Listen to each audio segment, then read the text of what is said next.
আর মাত্র একদিন, এরপরই আগামী ৪ বছরের জন্য যুক্তরাষ্ট্রের ক্ষমতায় বসতে যাচ্ছেন নবনির্বাচিত ৪৭তম প্রেসিডেন্ট ডোনাল্ড ট্রাম্প।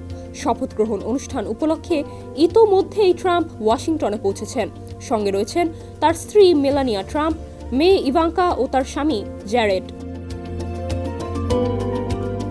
শপথ নেয়ার পর প্রথম দিনই তিনি আনুমানিক 10টি নির্বাহী আদেশে সই করতে পারেন বলে বিভিন্ন সংবাদ মাধ্যমের প্রতিবেদনে বলা হচ্ছে, কিন্তু ট্রাম্প জানালেন তিনি 100 আদেশে সই করতে পারেন।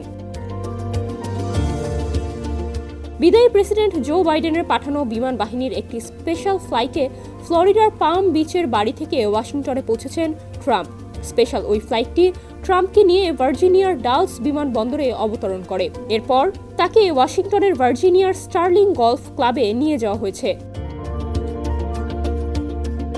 ভার্জিনিয়া শহরতলির ডালস বিমানবন্দরে পৌঁছানোর পর ট্রাম্প ওয়াশিংটনের উপকণ্ঠে ভার্জিনিয়ার স্টার্লিংয়ে তার গলফ ক্লাবে যান।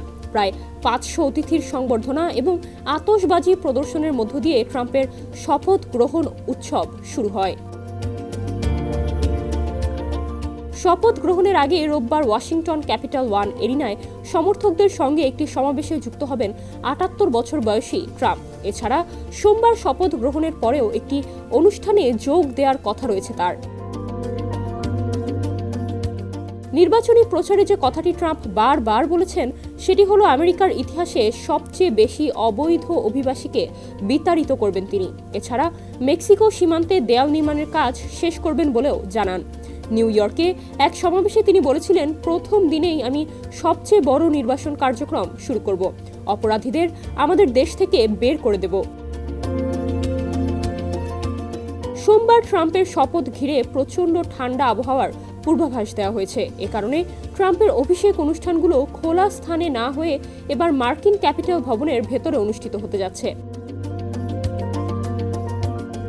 1985 সালের জানুয়ারিতে রোনাল্ড রিগানের দ্বিতীয় অভিষেকের পর এটিই হবে প্রথমবারের মতো কোনো প্রেসিডেন্টের অভিষেক অনুষ্ঠান যা ভবনের ভেতরে অনুষ্ঠিত হচ্ছে। সোমবার ক্যাপিটল হিলের কংগ্রেস ভবনে শপথ নেয়ার পর একটি উদ্বোধনী ভাষণ দেবেন ট্রাম্প, যার মধ্য দিয়ে সাধারণত প্রেসিডেন্ট হিসেবে 4 বছরের মেয়াদের একটি সারাংশ তুলে ধরা হয়।